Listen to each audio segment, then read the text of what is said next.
Evolutionary.org Hardcore 2.0 is coming your way, episode 197. Using Trenbolone at 30% body fat by Euro Pharma.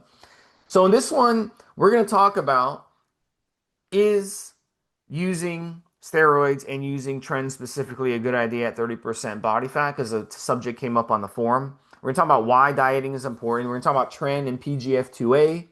We're going to talk about organ damage risk. We're going to talk about how to use Tren if you're overweight. And of course, we're also going to talk about Euro Pharma and why we recommend them and the different Tren options they have. So this is a good one for those of you out there who might have a friend who's overweight. You might be overweight. You're thinking about using Tren, and or if you're not overweight, you're just thinking using Tren regardless, or if you used it before, because we're going to show you some stuff on here that no other podcast talks about and give you some information that no other podcast talks about to educate you on Tren and why things happen on Tren. This is going to be a very cool podcast, so definitely check it out. Make sure you're checking, having your friends check it out, friends and family who want to learn about this stuff. We are on Apple, we are on Spotify. It's very, very important. This is a community podcast. We're not a podcast that goes and buys, 100,000 followers. We don't pay a marketing firm to market our podcast. We don't pay for advertisers or any of that shit. We do this as a community podcast. So you are part of the community. You've got to help us out. Got to give us ratings. Got to listen to us on different platforms. Got to subscribe and got to leave comments and give us reviews and all that good stuff. This way, the algorithms can pick us up organically. We're not a podcast that cheats our way to get the views. We actually need to get the views organically for us to function. So let's start with the first topic. Is using steroids and Tren a good idea at 30% body fat? And this came up on the forum. And Mobster has a study to share on this, but he wanted to really talk about this episode because the guy who came on the forum, he was 30% body fat and he wanted to use Tren. So Mobster, why don't you start us off with this question and kind of go over it? Yeah, right. So it's not the first time the idea as a concept's been discussed, and I kind of get it, Steve.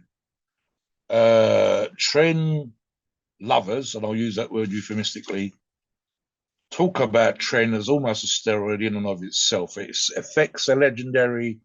Its ability, as we've said on other shows, for recomposition is out fucking standing. Equally, the side effects of Tren are also legendary. They're a thing in and of themselves. The Tren sweats, the Tren cough. We'll get into some of those. So the idea, and I'm going to say bro science here, the idea that a bro, someone, and I believe this was actually the way that it was talked about, and we've got the link included, that someone had suggested Tren was a good idea because the Tren effects can be absolutely amazing. It's going to transform your physique, etc., etc. But then, of course, we get into the 30% body fat issue. And I've touched upon this, and I'll talk about this in the studies as well. So positives and negatives of the idea. So on previous shows, way back, I think when Steve and I first started doing these kind of shows, I'd referenced the occasional use, when we discussed Tren especially, of strong men, strength athletes, people that compete in strongman type events, up to and including the pro level and world's strongest man, had experimented with or was using Tren as an aid to have peak strength and enable them to perform at a very high level in strongman competitions. And while I've said repeatedly that strength athletes in general and specifically the pro level are arguably leaner, better functioning, better rehab, etc. overall, they still have a higher body fat percentage than a lean, muscular bodybuilder. And when we're talking about what do we call lean, Steve? So a good number for most people to have will be anywhere between 12 and 15%. Some people can look good at 80%. Realistically, 30% as a number is a lot of fat. If it's visceral fat or visible fat that's underneath your skin, body fat percentage typically means the weight of the fat in your body. And if you weighed 100 kilograms, which is 220 pounds, 30 kilos or 66 pounds of your quote unquote muscular and or strongman type physique, that's a lot of fucking fat. 66 packs of margarine, Steve, or 66 packs of butter. In fact, probably twice that. I believe most of those are less than a pound. That's a lot of fat. That really, really is. And on an average height type person, 30% would be, you would look at this person and you would know that they were obese. Now, equally, we understand that someone who's out of shape wanting to get into shape is a good thing. This is why we have the forums. This is why we're support. This is the reason why we do these shows. We want you to get into shape. We want you to be successful. The problem is, and I'll touch upon the side effects now, and I'll specifically talk about my strongman buddies again, although some of these effects will also be true of bodybuilders and the leaner physiques, which is why the more fat physique going to struggle even more. Whether it's Tren sweats, literally, Steve, strongman buddies describing that they woke up in the middle of the night, soaking with sweat, that the bed sheets were damp with their sweat. If they had a partner, they're sort of all the way over the other side of the mattress on the other side of the bed, Steve, and one of them's covered up and the other one's just kind of roasting or cooking their own juices, and they've had to get up, change the sheets on occasion. This is just sweat. This is not like they've wet the bed or anything. Change, if they're wearing a t-shirt, change a t-shirt, change your pants, whatever. And then go back to bed almost with a fresh layer. Literally jugs of frozen or chilled water to drink through the night to try to bring their body temperature down. And this would be even worse, of course, if it was a warm summer evening. Tren dreams. People talk about sometimes the vivid dreams that they have. That's probably the least of an issue. Tren cough. Literally, some people will have a thing where they've had an injection, and there are various reasons why this might occur. But all of these side effects are way more likely if you're carrying a high percentage of body fat, and so on and so forth.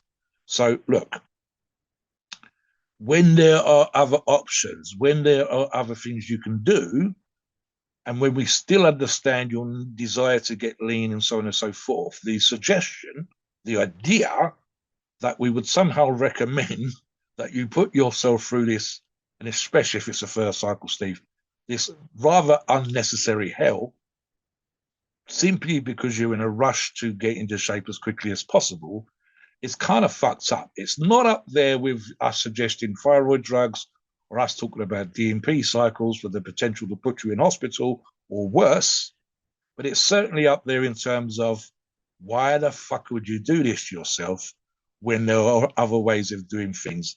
So look, it's not something we recommend. There will always be, even on our forum, Steve, there will always be people that are such fans of Tren, and arguably these people already kind of lean and muscular and cope with, almost enjoy the side effects because of the physical response and the way that they look and so on and so forth. But this is a small percentage of people. Equally, the idea that someone would use Tren at 30% is a small percentage of people. So it's extreme. You've got people that do very well on Tren, like Tren, and literally, and I've even described it thus, because they have such a great response, the idea that they can feel a steroid working and that they can see the results very quickly appeals to them, regardless of the side effects and the risk. The thing of it is, just to give you the flip side of this, doing a little bit of pre-show research a couple of days ago, I came across evidence, and this is really, it's kind of almost going against everything I've just said in terms of it being a bad idea. So there is a study that's available to you on PubMed, and it's called, I'll read the title up and then get to the specifics, Improvements in Body Composition, Cardiometabolic Risk Factors, and Insulin Sensitivity with Trenbolone in normogonadic rats. And essentially, there was a few researchers here, Steve. What we're looking at date-wise, 2014, so some years ago, 11 years ago. They had a bunch of rats, and they discussed the use of Tren in cattle. And what they were looking at here specifically, they had rats that were taking what amounted to, I believe, it's cyclodextrin, so carbohydrate infusion, or the equivalent of 2 milligrams per kilogram. So that would be 200 milligrams in a 220-pound bodybuilder per day, which is quite a bit, Steve, per day, for 6 weeks. They then assessed the rats and so on and so forth. And here's what came out, which was absolutely amazing to find, bearing in mind this is an 11-year-old study. And I read the specifics. In 6 weeks, fat mass increased. Sorry, this is in the ones that were taking the control, the cyclodextrin. So they're taking a carb.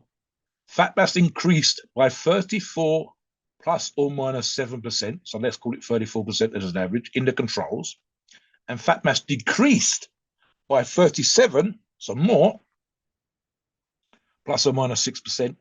And lean mass increased by 11, plus or minus 4%. So not only did they lose 30%, 37%, Steve, nearly 40% on average, body fat less decreased, they also added 11% more or less of muscle using the trend dosages that we just talked about. They then go on to say HDL and LDL were reduced by 62%, 57%, and 78%, respectively. There's obviously a reason for the different numbers in the trend using rates. They even looked at the prostates of the rats there, Steve, indicated benign hyperplasia associated with increased prostate mass. So that's an issue right there. 149% increase in the mass. That is a lot compared to the controls. No evidence of cardiac or hepatic effects was observed, and so on and so forth. But again, this was only a 6-week study. One of the things that we tried to do is we want to give you a balance, a plus and a minus, the positives and the negatives. One of the things I said to Steve in a pre-show to explain this a little bit, whether a lot of studies are done using, for example, protein studies, Steve, using paid or unpaid, untrained students that are volunteering to take part in the study as an extra few bucks or towards something that they're doing for themselves at university.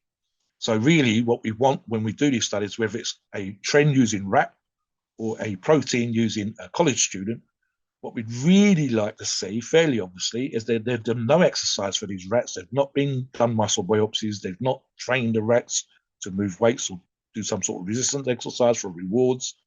In the case of the students, we're looking for those kind of studies realistically, and a student study or the rat study applies.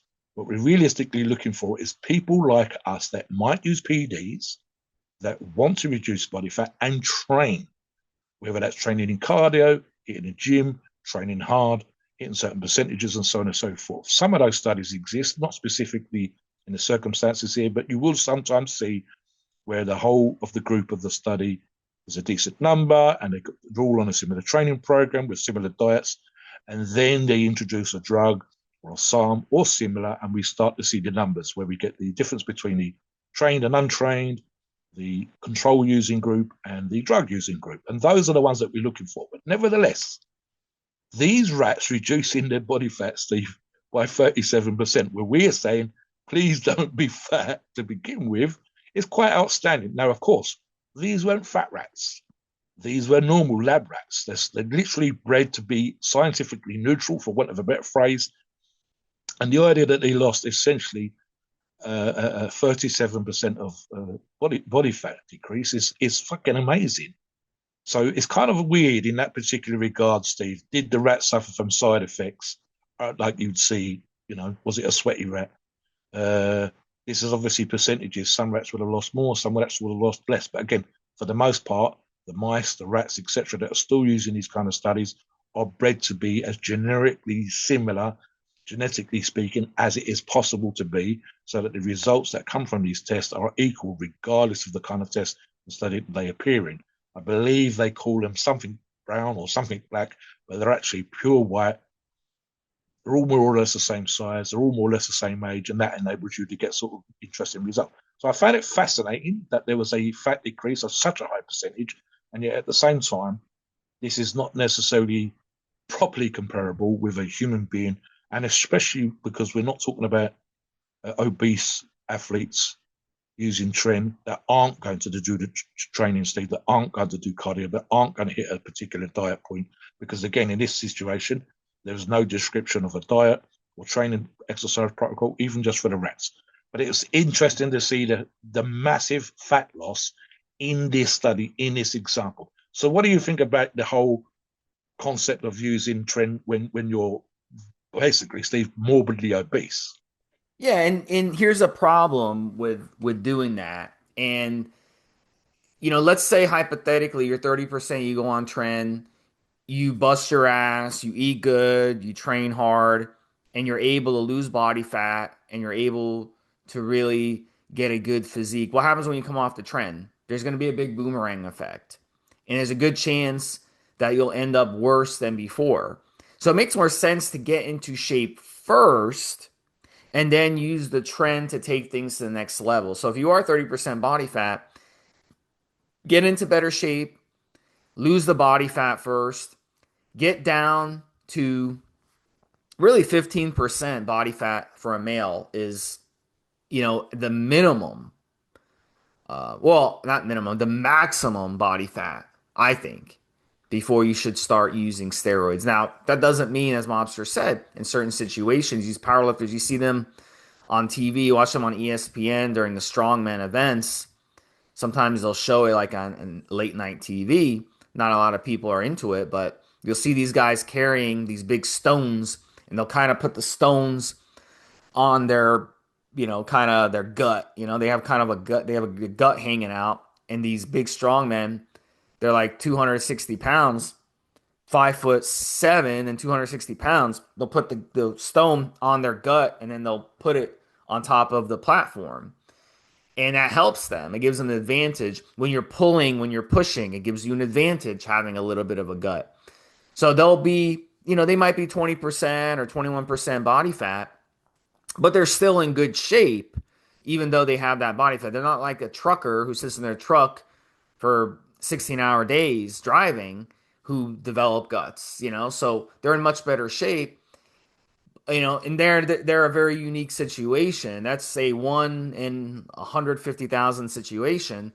But for the other 149,999 people in that group, you really should not be using Tren because of the risks. And I'm going to kind of get into the risks shortly. But let's first talk about diet on Tren. And if you do choose to use Tren, no matter what your body fat is, I don't care if it's 5% or 30%, if you choose to use Tren, diet is going to be crucial on Tren. So what I found over the years, and this has been adopted in the community, is spread out your carbs on Tren. But make sure they're good, complex, clean carbs. Things like sweet potatoes, brown rice, homemade protein pancakes, raw honey, raw maple syrup, fruits. These are the best carb options because what they're going to do is they're going to help balance your blood sugar throughout the day. Carb is like trying to do like a sponge to your muscles, causes a great amount of insulin resistance. So when you're using Tren, it's a good idea to spread your carbs out so you avoid these hypoglycemic symptoms that a lot of people complain about. The symptoms that Mobster went over earlier, those are all hypoglycemic symptoms that people can experience. The Tren sweats happen because you go hypo during the night and your body is adjusting the temperature. It also happens because it's like you're running a fever when you're on Tren. So having a crucial diet and spreading out your carbs is important. Fruits like melon, like watermelon, it's what 95 to 99% water, and it's full of electrolytes and full of vitamins and minerals. That's a great tool on Tren, and it cools you down. On a hot summer day, you'll eat watermelon. There's a reason nature gave us watermelon during the summer in North America, in the northern hemisphere, to harvest. That's the time to harvest watermelon. It's the best time of the year to eat watermelon because it's the most fresh and best. And I understand you can go to the grocery store and get watermelon all year, but in North America, it gets harvested in the summer for a reason because it's to cool us down. So when you, even on a hot day, you'll drink water, you'll have watermelon, you'll eat watermelon, and you'll actually get like a chill. You'll feel cold on it. And that's not your imagination. A nice cold watermelon is very refreshing and it will cool you down because of its high water content. And that's a great tool to have on Tren because you're going to be suffering on Tren from dehydration constantly. That's one of the things I hate about using Tren. That's the number one thing I hate because it feels like you have a fever on Tren 24/7. It feels like you're dehydrated on Tren 24/7. It feels like no matter how much water you drink, it's not enough on Tren. And it really isn't because what you notice on Tren is the hydration becomes an issue. If you go sweat, it gets really hard to make back that hydration. So really, really good tip when you're on Tren to help with the side effects is to do that. And that will definitely help with some of your side effects. And that's an important part of your diet on Tren. And, look, if you're eating fast food on Tren, if you're eating like all this garbage on Tren, the problem is you're going to suffer. Your heart health is going to suffer. We're going to get into that in a little bit. But all your you're not going to have a good experience. Like the side effects will be even worse. So the best thing you can do to limit the side effects on Tren, besides some of the things that we're going to talk about later in terms of dosing and in terms of length of cycle, is going to be to make sure you're spreading your carbs and constantly being hydrated. You're going to need to be peeing constantly because you're going to have to drink so much water on it. So I'd say you're probably going to have to drink 3 times as much water on Tren. And that includes like the more watery foods that you're eating. So, Mobster, anything to add to that before we move on to PGF2A? Yeah, look, guys, occasionally, and we've seen this said on the forums, we've seen it said in comments on these shows, etc. Occasionally, you'll see someone who's all kind of lean, sub 15%, Steve, and responsible to trend. And they'll say something like, when it comes to the diet, I can get away with more cheat meals, I can get away with more fast food. And I've always argued that this is a small percentage of people that are genetically blessed. The reality of the situation is thus: while it might have some of those effects in some users, and they got into decent shape, and we've seen photographs, we've seen transformations, we've seen the befores and afters. The reality is thus: had they had a better diet, they would have got better results. And this is for the genetically best. If you're 30%, I'm going to say you're not, unless you was in the past. You need to change your dietary habits anyway, and this is ahead of using any steroid, never mind Tren, and we'll get into that later on. So you will get the best results if your diet is focused. And we've said this on loads of shows, Steve, again and again and again, when we've done the shows on logs. Those that meal prep, those that put up their food, they're just photographs of the food that they're consuming, and train well and do sensible PED protocols, get the best results. There is no argument to be made for that. I don't care if you're fucking a Mr. Olympia type physique with the best percentage of the tiny percentage of a percentage of a percentage, God given genetics, or some out of overweight and out of shape motherfucker who really perhaps needs to do a bunch of other things, including changing certain elements of their life. You will get better results if your diet's on point, and you will cope better with the train issues and the trend side effects like we discussed if your diet's on point. I'm going to talk about later on with Steve when we talk about using trend with suggestions. It will include things like not starting on the trend straight away, but fixing, cleaning up your diet, cleaning up your habits, and so on and so forth, Steve. Talk a little bit about specifically, as we discussed in the pre-show, the use of Tren and issues potentially with PGF2A. So I was the first person years ago, probably about 10 years ago, when I started experimenting with Tren. It was over 10 years ago. It was probably like 12, 13 years ago. I first started to experiment with Tren. I started noticing that it would do different things than other anabolic steroids. And I started researching why this was. And I was the first person to kind of come up with this idea of the way that Trenbolone affects PGF2A. And at the time, we didn't really know why, but we've kind of learned more about it. We still don't know exactly why, but it has something to do with the androgenic effects of Trenbolone and just the way it's structured. And since then, I've seen guys kind of parrot my information on it, and which is great, let them spread the good information. But we still see people who are completely clueless. Like you go to any of these meatheads out there with these big, they have like 1 million followers on Instagram or social media. You ask them, about PGF2A, and they'll have no clue what it is. They have no fucking clue. And I used to interview a lot of these jokers on the podcast back in the day, and it was hilarious watching them stutter when you'd ask them these questions. But let me talk about PGF2A and what it is, and why it's very, very important, and why you're going to get a leg up by being educated on what PGF2A is. And look, it stands for prostaglandin F2A, and it naturally occurs in the body in low amounts. In females, it's used to regulate menstrual cycles, terminate pregnancies, or induce labor. In males, it causes several things to happen in the body, including increasing inflammation and constricting blood vessels, which all have domino effects, which I'm going to get into later when it comes to your heart health. But when you're constricting blood vessels, obviously there's going to be things that happen. When you cause inflammation in the body, there's going to be things that happen. And a lot of times we notice when we're using Tren, we get injured easier on Tren. That's not your imagination. When you increase inflammation in the body, you're going to get you're going to have pretty much a 100% chance of having some type of injury.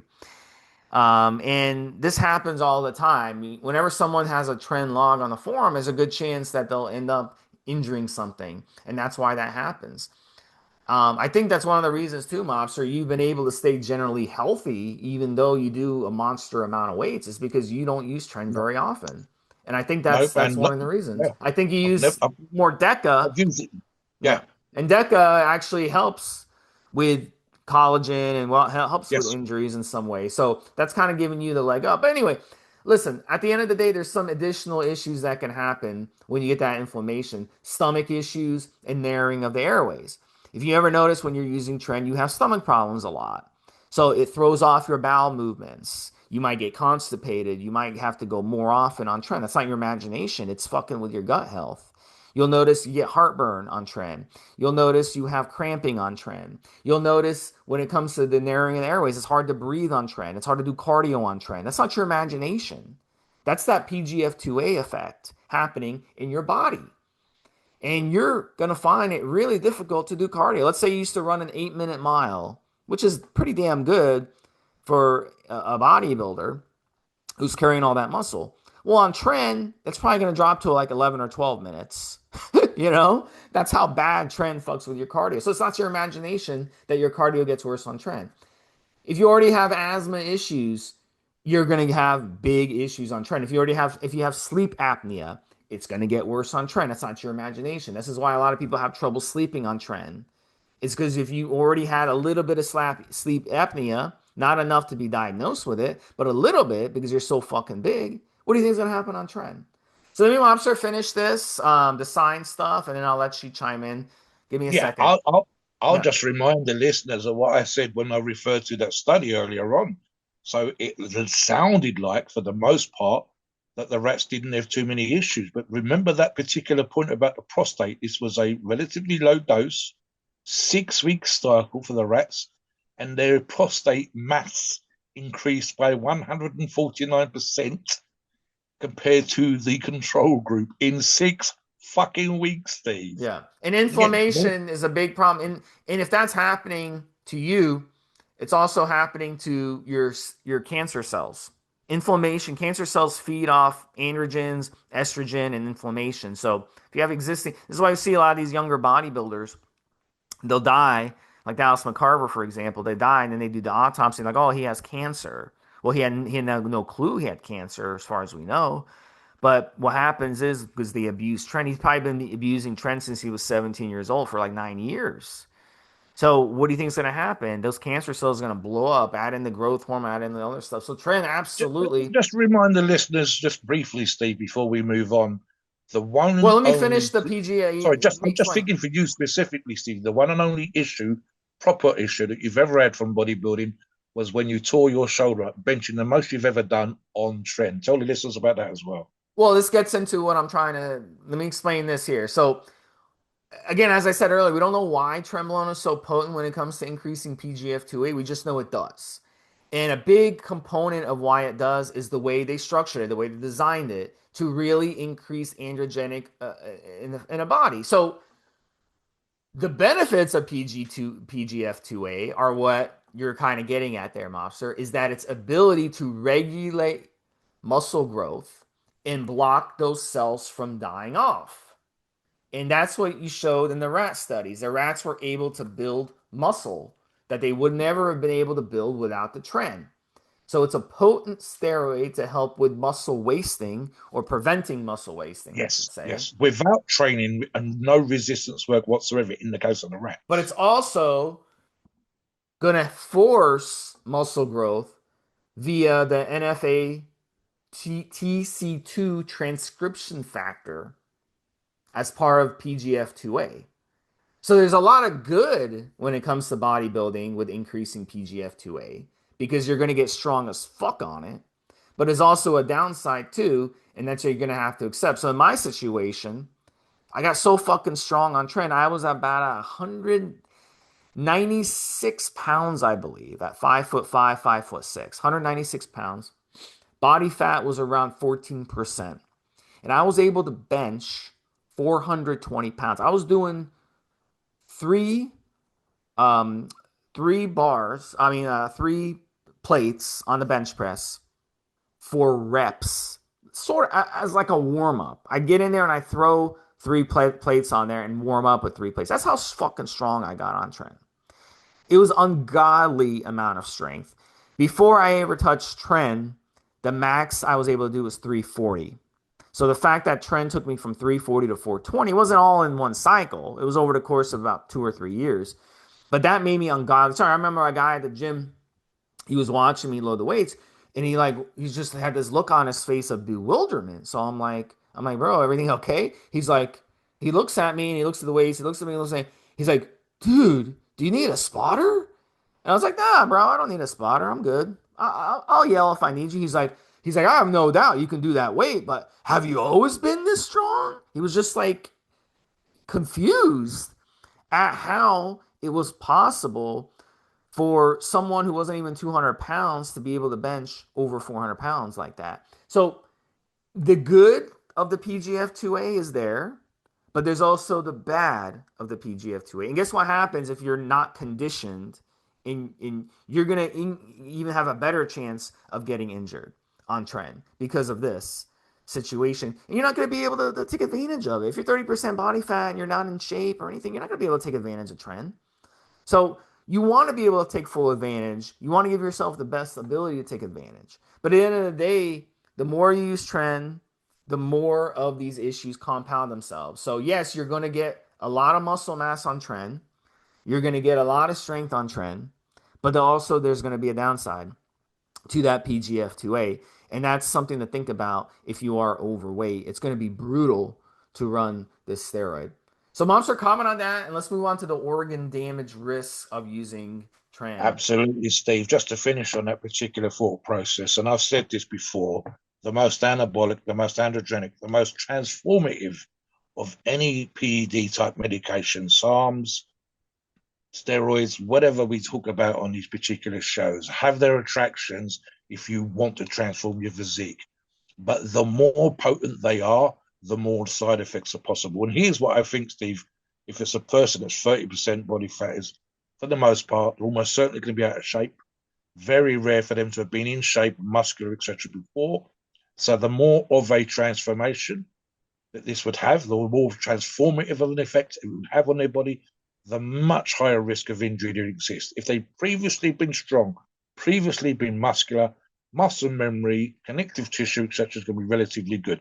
I remind listeners, just to finish, Steve, how common pec tears, quad tears, etc., were at the same time that Tren reared its ugly head and became used Yeah. by top level bodybuilders back in the Oh, late yeah. 90s and Pec 2000s. tears, shoulder Yes, tears, especially. because they were adding muscle very, very quickly. They were using a very strong, potent medication in the form of Tren, but their body wasn't quite ready for them to catch up. So huge amount of Yeah. muscle growth, very, very slow connective tissue growth equals a pec tear, and so on and so forth. So But before let's we move get on now. So, Yeah. yeah, So sorry. before we Yeah, get into how to use Tren as an overweight person safely, or just anybody safely, we're gonna get over some cycle ideas. Let's talk about the organ damage risks of using Tren, especially when you're overweight.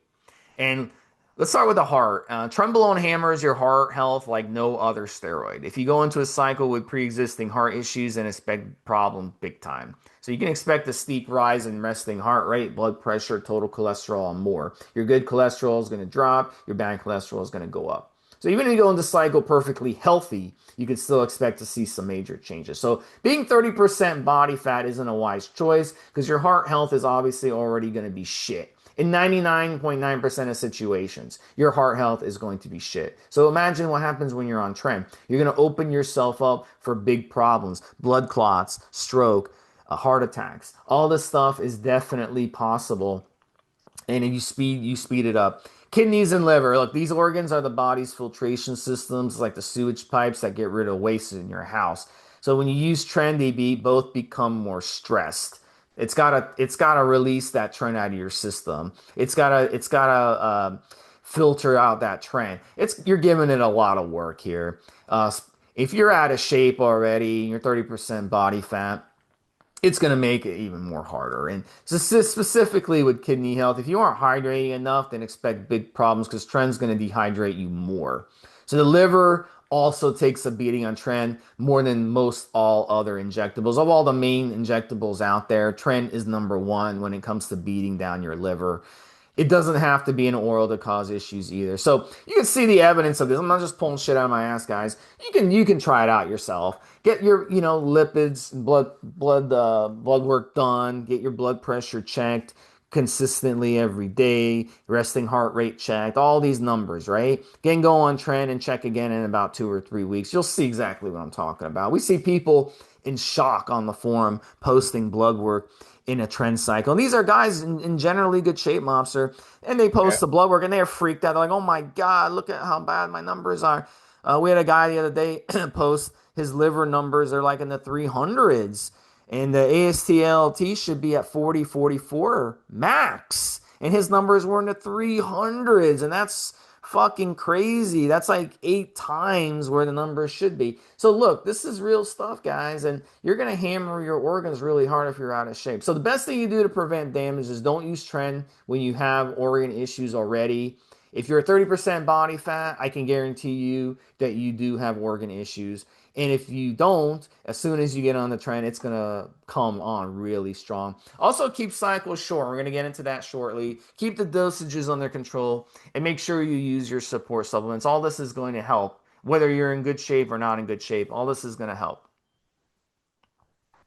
Mobster touched on that, and let's get into Yep. Tren I'm cycles. reminded that again, and I just want to make this observation, Steve. I'm reminded again from that rat study, in fact, that the HDL and LDL numbers improved. So if someone wanted to hang their hat on it, you go, okay, eat rat food, motherfuckers, eat rat food, because they're giving these rats the same diet. Every single one of the rats got the same diet, and it would be rat food.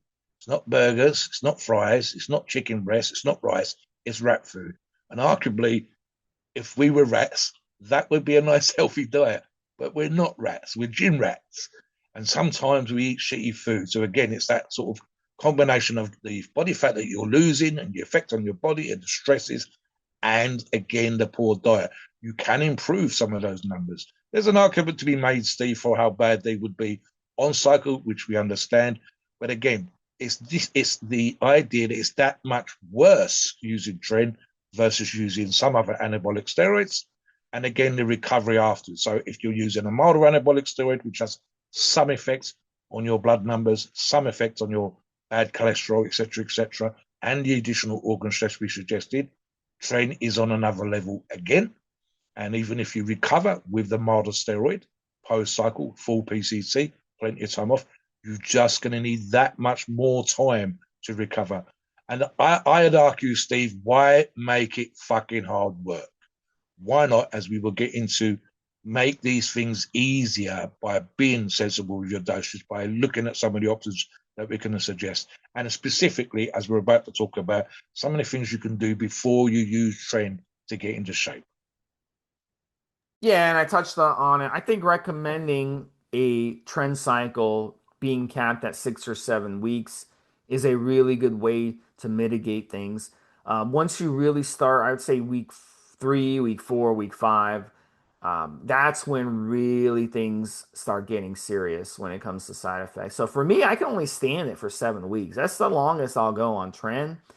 Um, and then after that, it's just nasty, man. It's just nasty. So the accumulation of the side effects just keep piling on. So I would keep it there. In terms of dosing, I've never been able to go. The most I've gone is 400 milligrams, and it was brutal. I found with Tren a big difference between 300, 350, and 400. Big difference between those dosages.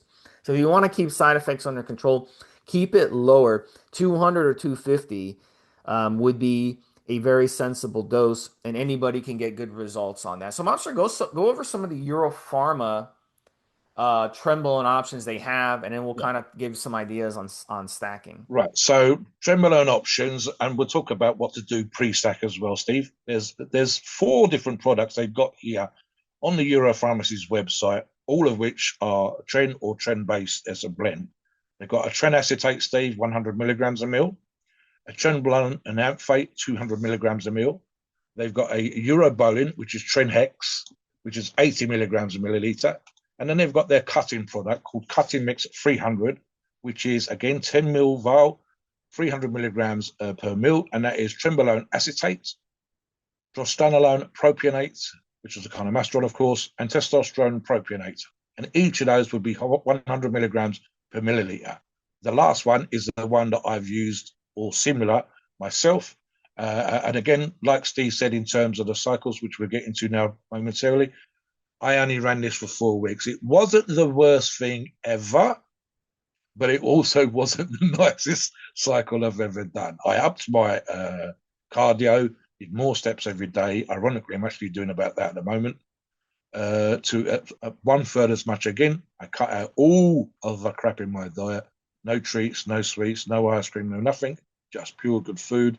And I've talked about using a very similar product and dropping down 2 notches on my belt, which I seem to have maintained, and recomping. I went from 327 pounds to 320 and then back up to 327 pounds and kept the waist smaller.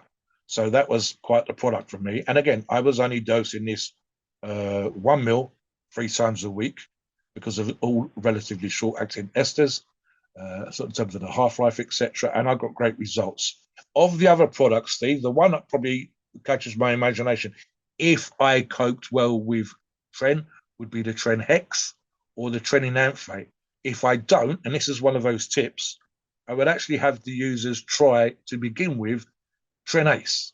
And we've talked about this a few times on the forums and in these shows, because if you don't like Tren, if you really hate Tren, but you don't know this yet, you haven't had any experience, we talk about using the shorter ester, the Tren Ace, just to find out how god awful it might be, or not, as the case may be. And at least that way it's in your system and out of your system quicker. The Tren lovers, I suspect, Steve, would love the Tren Enanthate, purely and simply because it's longer. It's got a 14-day half-life according to Euro Pharmacies. And they know that they manage it well. They know that they're already relatively lean and so on. What about dosing? And again, let me just touch upon this because I've talked about my preference for cutting mix. Stephen can talk about a cycle preference for himself. Suggestions here, Steve, is, and especially if you've not used Tren, or even this is your first PED cycle full stop, and you decided to go with Tren, sort out your lifestyle, clean out your fucking cupboards, and start dieting now. There's no immediate, I have to use it today kind of protocol. There is not. So we want you to start to get into shape. We want you, as Steve said earlier on, to reduce your body fat percentage. So preface your cycle with 6, 7, 8 weeks. And be surprised if you don't watch drop 5, 10%, Steve. 1 or 2 pounds a week, especially if you're an average height and typical weight, in those first 5, 6, 7, 8 weeks. Then introduce the Tren at a lower dose. So something else, Steve, looking at the orals, and we talked about mitigating of side effects from Tren. One of the things here, for example, we would need between 10 and 30 milligrams a day of the Turinabol, purely and simply to enable you to do whatever level of cardio you was doing before, or whatever you've done in these previous 6, 7, 8 weeks I've suggested, just to maintain some cardiovascular ability. It's one of the few medications from the PED stack, and again from the Euro Pharmacies, that will help you keep some, not all, of the loss of cardiovascular ability that you would have using Tren. So in other words, you'll still be able to be active, hopefully, still be able to kill or as much as possible your cardio, and so on and so forth. I found it a little bit difficult, just from personal experience. The first 2, lots of steps, Steve, no problem whatsoever. Get it out, get it done. But the last one, the end of the day shit, the last one before the evening meal, that was a bit of a grind. So I didn't use Turinabol there. I probably could have done, and that might have made it a little bit easier.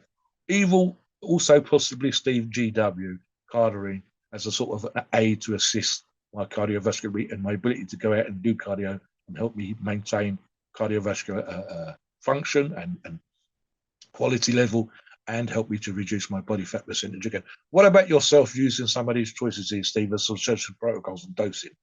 If you're doing the longer esters, you can stick for twice a week, like the enanthate and the hex. And if you're using the shorter ester, the cutting mix 300 you went over, or the Tren Ace, you want to be injecting 3 times a week.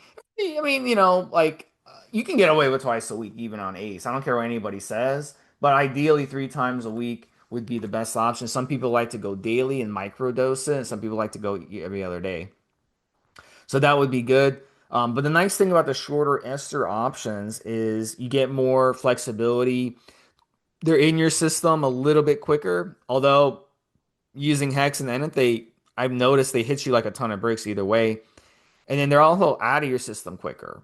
So that would be a big advantage if you're worried about side effects and you're worried about your health, because they are going to be out of your system quicker. Take a couple weeks to be out of your system, but the Enanthate will be out of your system. Makes it takes 4 or 5 weeks. So that's a good option. When it comes to stacking, I think mild steroids make a lot of sense with Tren. I've never believed in stacking tests with Tren. I've never believed in stacking other harsh steroids with Tren. I've seen people want to stack Winstrol with Tren. I don't agree with that. I just think it's too much. It's too much and it's not necessary because now you're just adding side effects to the equation and it's just not needed.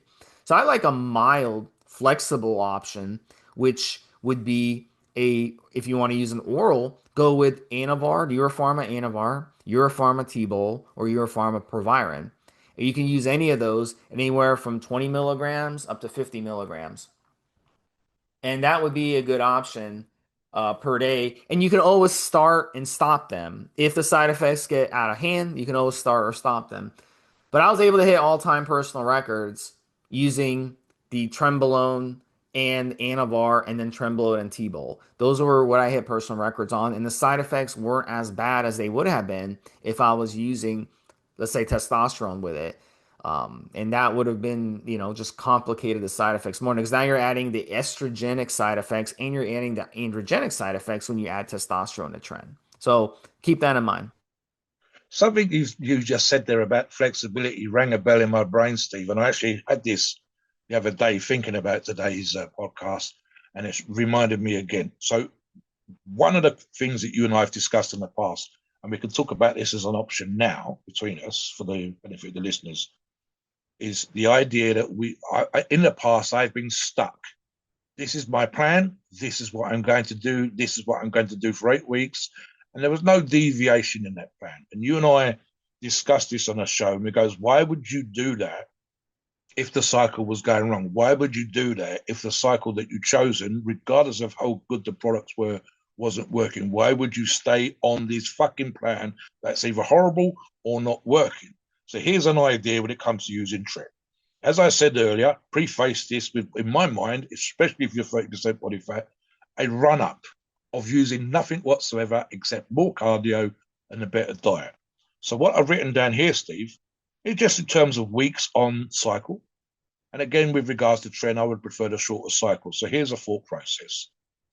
You do not have to, for example, and especially if you was 30% body fat, run Tren for 8, 9, 10, 12 weeks or more.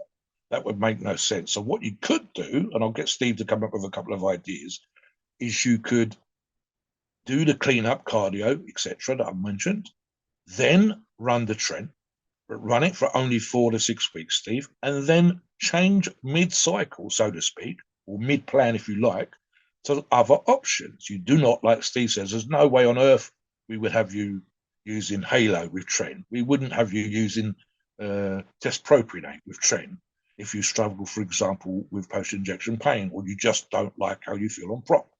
Why not do a hard part of the cycle, Steve, so Tren with something mild, and then allow the benefits of the Tren, such as it is, to work.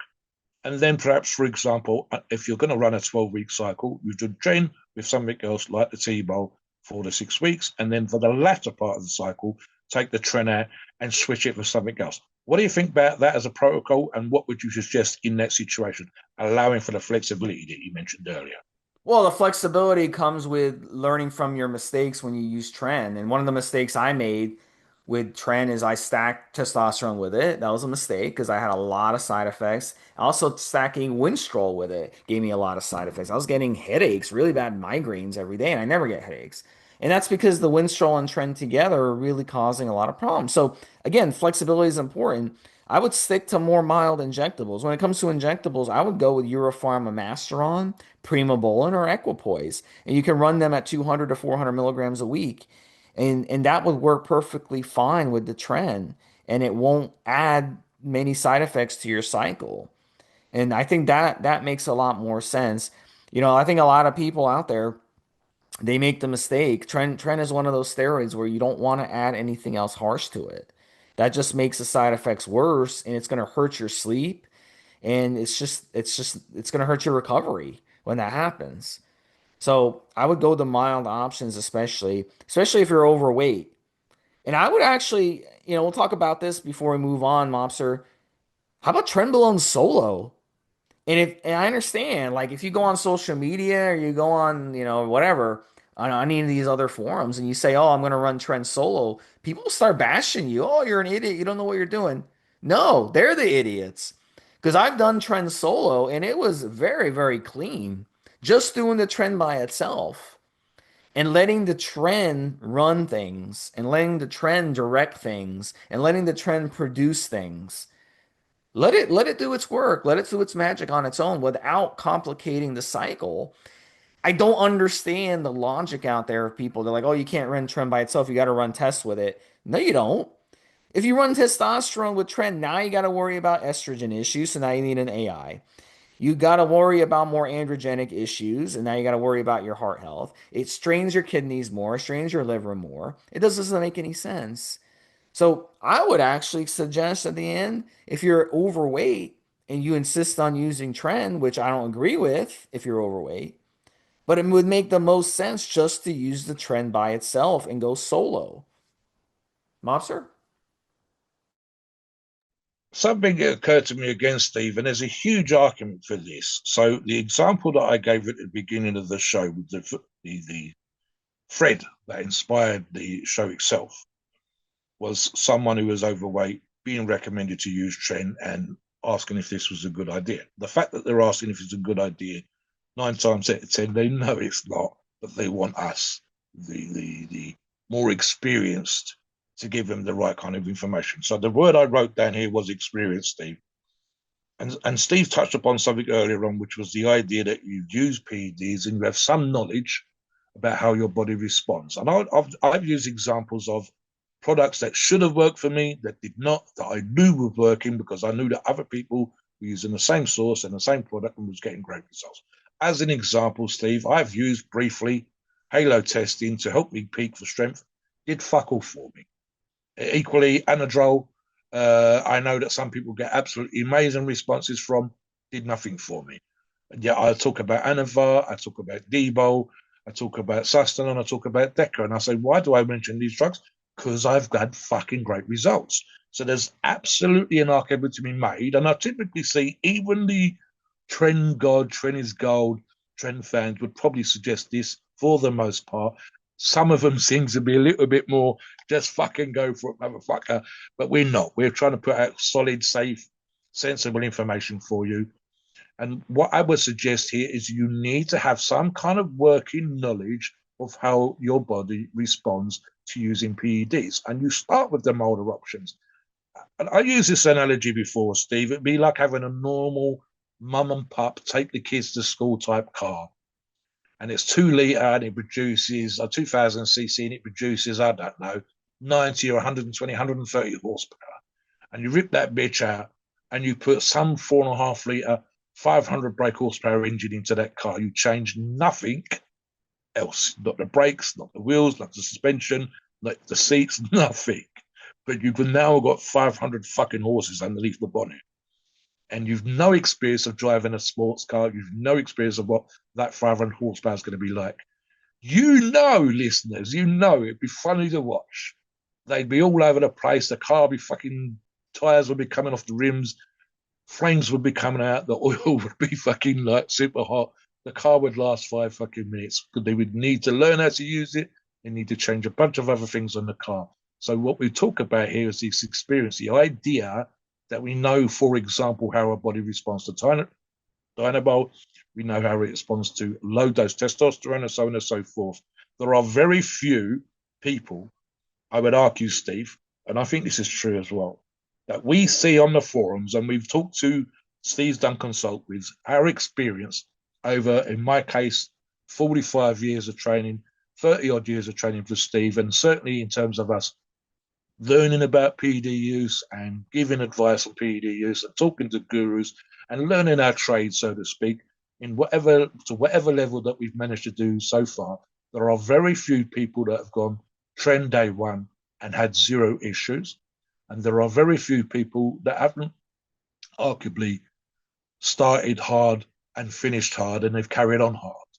For the most part, nearly everybody's done a kind of sensible cycle at relatively low dosages and slowly but surely increased it over time.